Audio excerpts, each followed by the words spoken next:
24절입니다. 제가 봉독하고 마지막 절은 다 함께 읽도록 하겠습니다. 홍수가 땅에 40일 동안 계속된지라 물이 많아져 방주가 땅에서 떠올랐고 물이 더 많아져 땅에 넘침에 방주가 물 위에 떠다녔으며 물이 땅에 더욱 넘침에 천하의 높은 산이 다 잠겼더니 물이 불어서 15규빗이나 오르니 산들이 잠긴지라.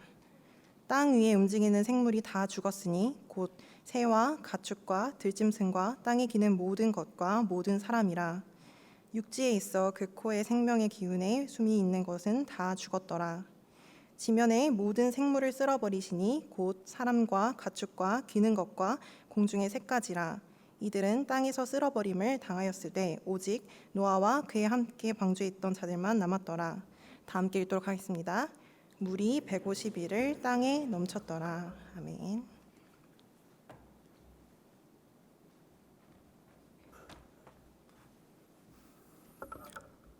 우리 지난 1월 27일 금요일 저녁에 갑작스런 폭우로 인하여서 피해를 당한 우리의 많은 이웃분들이 계신데 좀 돌아보았으면 좋을 것 같고요.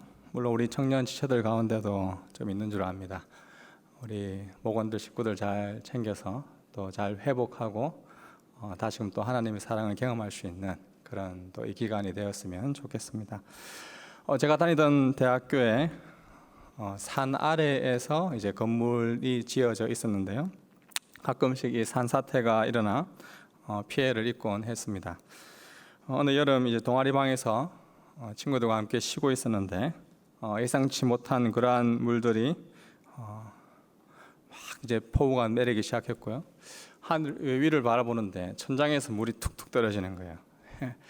툭툭 떨어진 게 아니라 솟아 나왔고 전기가 나와야 할 콘센트에 물이 다 나왔고 구멍 뚫려 있는 모든 곳에 물이 다 나오더니 순식간에 제 허리까지 다 차버렸습니다. 그런 이제 물난리, 참 물이 그만큼 무섭다라는 것을 느꼈던 적이 있습니다.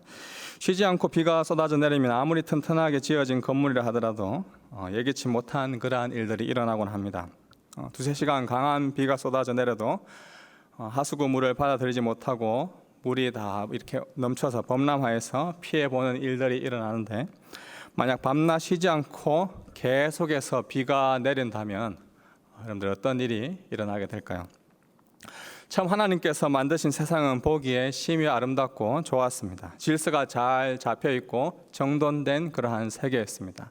그러나 아담과 하와의 죄로 인하여서 이 땅에 악이 들어왔고 이 땅에 질서가 깨어지기 시작했습니다.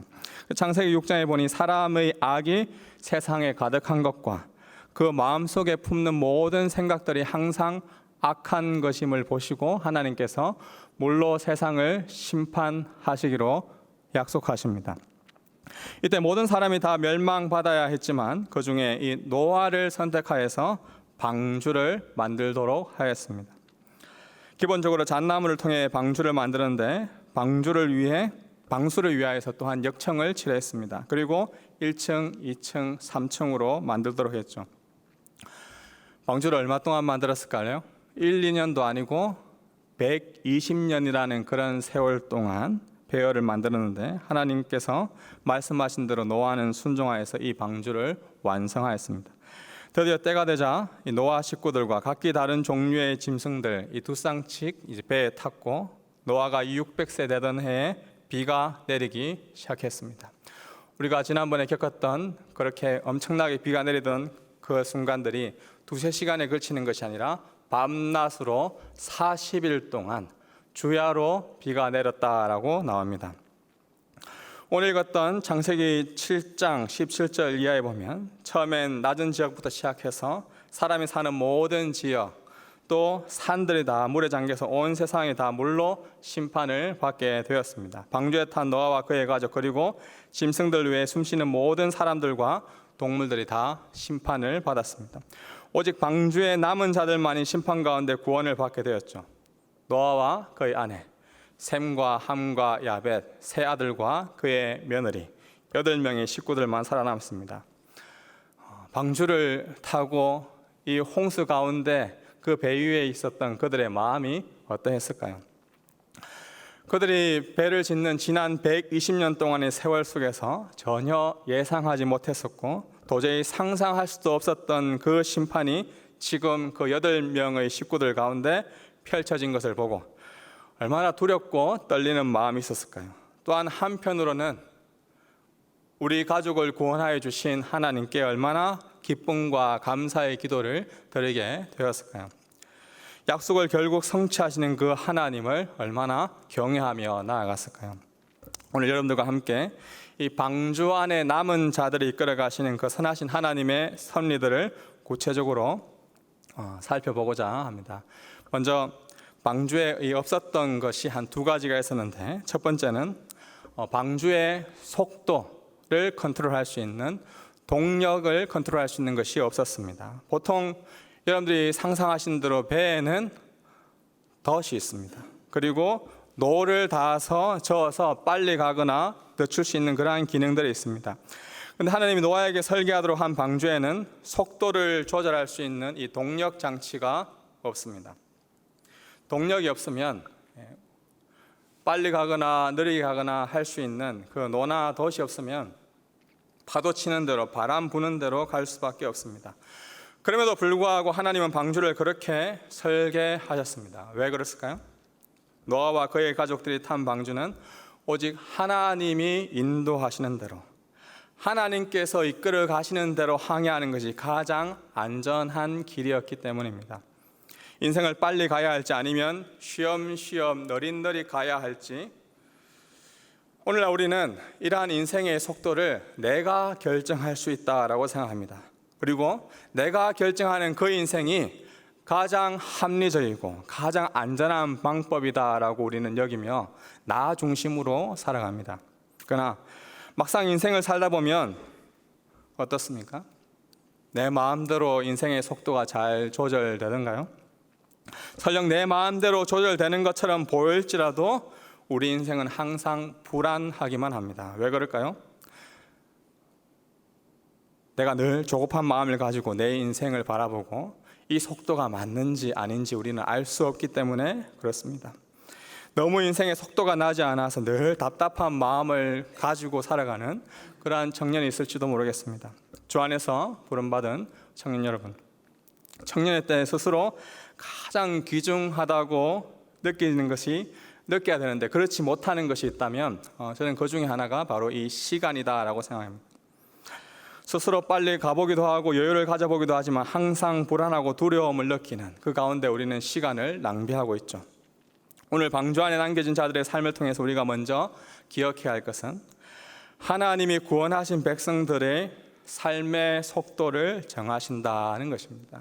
따라해 보겠습니다. 하나님이 삶의 속도를 정하신다.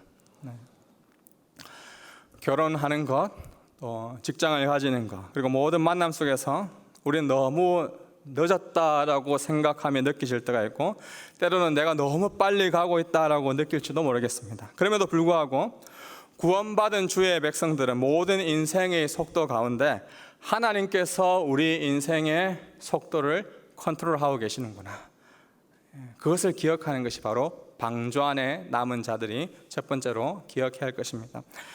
둘째로 방주에 없었던 것은 하나님이 노아에게 설계하도록 지시한 방주에는 나치판과 키가 없었습니다. 배에서 가장 중요한 것은 배의 방향을 왼쪽으로 가야 할지 오른쪽으로 가야 할지 방향을 결정할 수 있는 그 키가 있는 것입니다.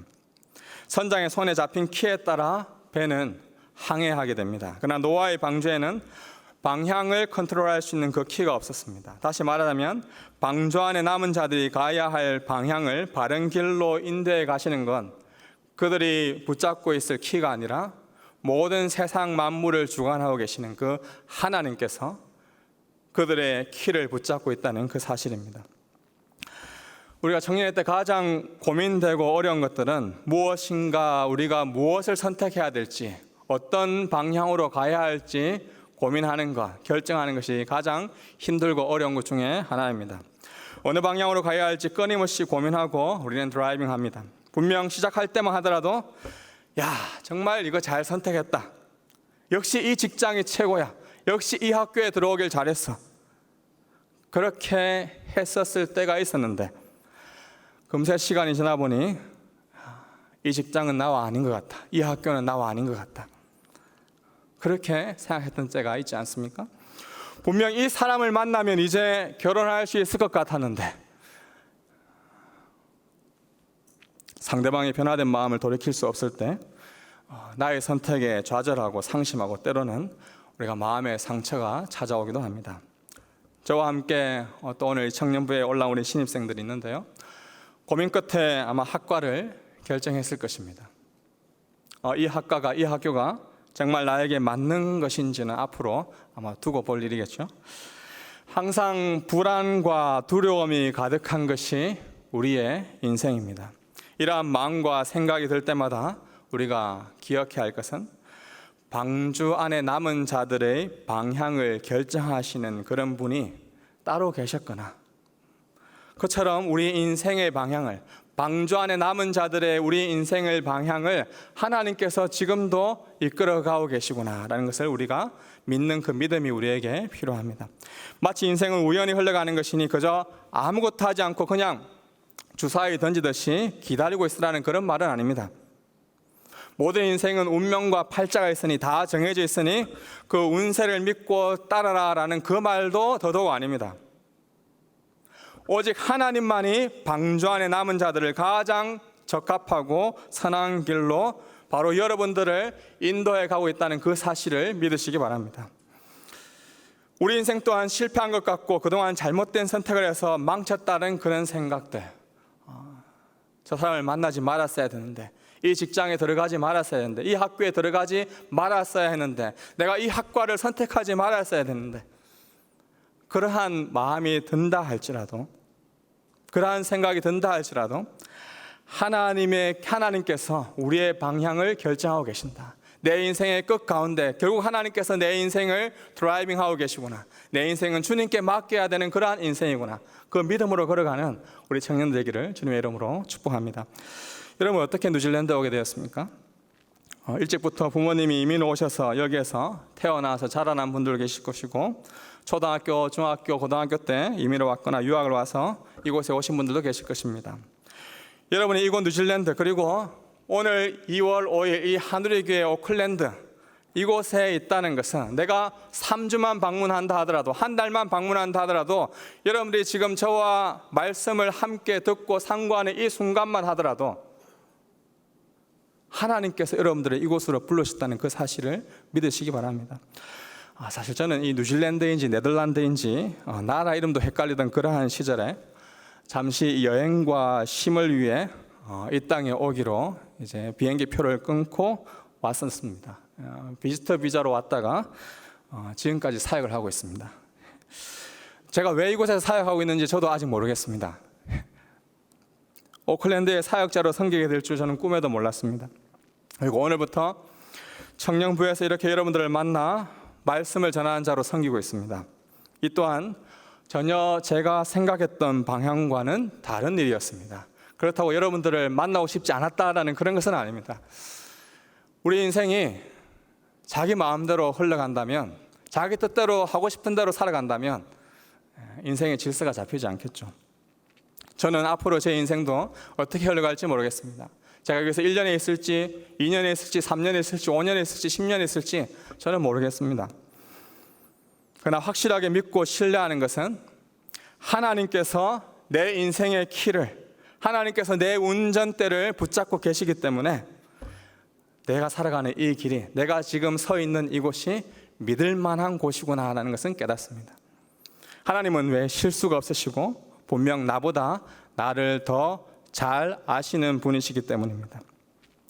우리가 여러분들 인생에서 지식을 쌓는다면 얼마나 더 많이 쌓아야 하나님을 더 알아가게 될까요? 아마 지금 연구원으로 연구하고 계시는 분들 계실 텐데, 얼마나 더 많이 연구하고 학위를 받아야지 하나님을 더 알아갈 수 있을까요? 제가 대학원, 신학대학원에 처음 들어가서 1학년 때 여러 가지 공부들을 배우면서 신학이 이런 것이구나, 나는 모든 것을 안다라고 생각을 했습니다. 2학년이 되니까 내가 좀 모르는 것도 있겠구나, 졸업할 때가 되었습니다. 내가 아는 게 하나도 없구나. 그런 생각을 하면서 졸업했습니다. 지금도 마찬가지인 것 같습니다. 사역을 하면 할수록, 말씀의 자리에 서면 설수록 제가 아는 것이 정말 없다는 것을 깨닫게 됩니다.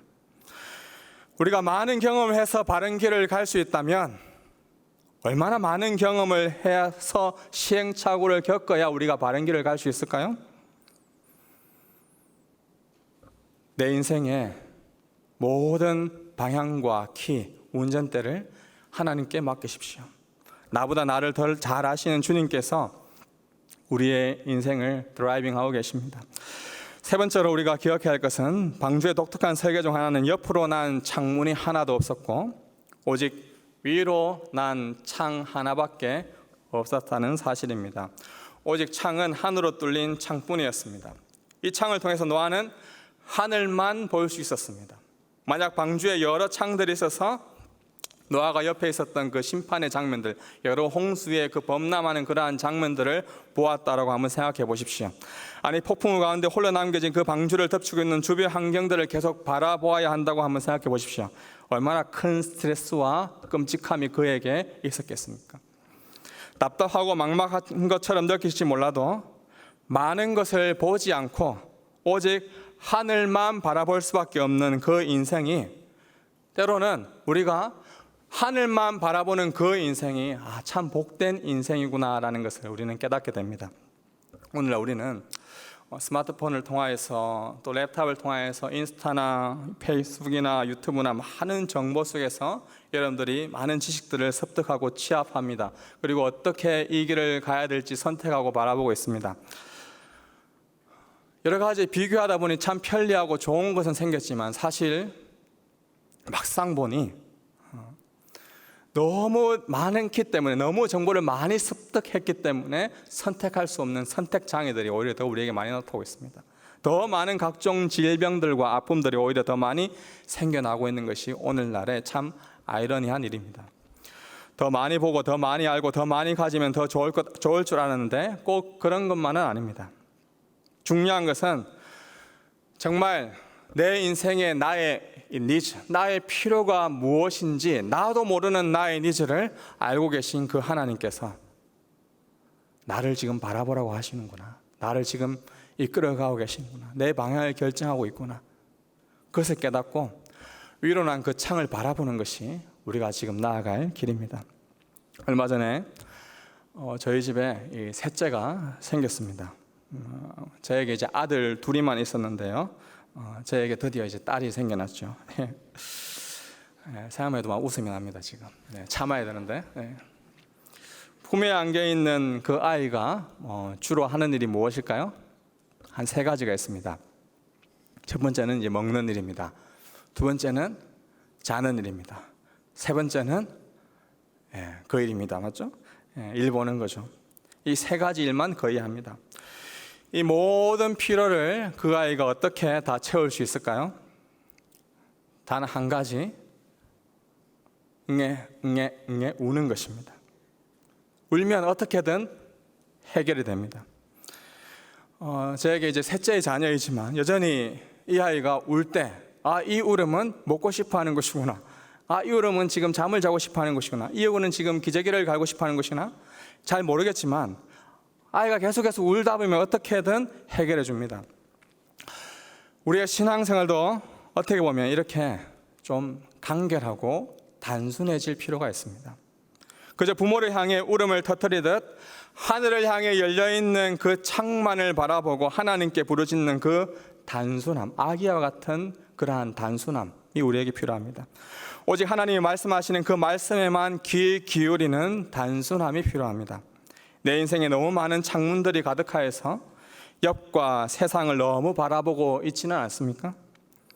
나보다 나를 더 잘 아시는 그 자상한 하나님께서 남 몰래 흘렸던 그 눈물도 다 아시고, 남 몰래 부르짖었던 그 모든 나의 부르짖음도 다 아시고, 나의 모든 삶의 형편들을 다 알고 계시다는 그 사실 때문에 하늘을 바라볼 수 있는 우리 청년이 되기를 주님의 이름으로 축복합니다. 방주 안에 남은 자들은 오늘날 구원받은 무리인 이 교회를 상징합니다. 저와 바로 여러분들을 상징하는 것이죠. 우리 교회는 방주 안에 남아있는 자들처럼 우리 교회가 이 주님의 속도에 맞게 주님께서 이끌어 가시는 그 방향으로 흘러가기를 기도하고 간구해야 할 것입니다. 무엇보다 우리 교회가 기억해야 될 것은 저와 여러분은 머리가 아니다라는 그 사실을 우리는 인지할 필요가 있습니다. 교회의 머리는 오직 예수 그리스도이십니다. 손과 발과 눈과 귀 등 우리가 여러분들의 여러 몸의 지체들의 역할들을 할 수 있습니다. 그러나 이것들을 움직이게 하고 활동하게 하는 그 역할은 머리가 합니다. 손이 스스로 움직일 수 없고 다리가 스스로 걸을 수 없습니다. 머리가 이 모든 것들을 다 통제하고 가능하게 합니다. 저와 여러분의 인생도 마찬가지입니다. 교회의 머리 대신 그리스도께, 그분께 우리의 모든 것들을 맡기시고 그분께서 우리의 인생을 통제하고 그분께서 우리의 인생을 이끌어갈 수 있도록 모든 것을 그분께 맡기십시오. 오직 예수 그리스도를 통해서만 우리는 하나님 아버지께로 나아갈 수 있습니다. 길이 어떤 것인지 헷갈릴 때 참 길이요, 무엇이 참된 진리인지 계속해서 정보만 찾는 우리의 삶 속에서 내가 곧 진리라고 말씀하신, 여기 가면 정말 영원히 살 것 같다, 영원히 생명을 얻을 것 같은 그러한 마음을 가지지만 참 영생을 주는 것은 우리 주 예수 그리스도밖에 없습니다. 오직 길이요 진리요 생명 되신 예수 그리스도께로 나아오십시오. 그분이 우리를 아버지께로 인도하실 것입니다. 오직 예수님만이 우리의 삶의 참된 이유요, 참된 목적이요, 참된 기쁨이 되십니다. 그분과 함께 우리 방주에 탄 여러분들이 이 한 해를 기쁨 가운데 걸어갈 수 있기를 주님의 이름으로 축복합니다. 기도하겠습니다. 하나님,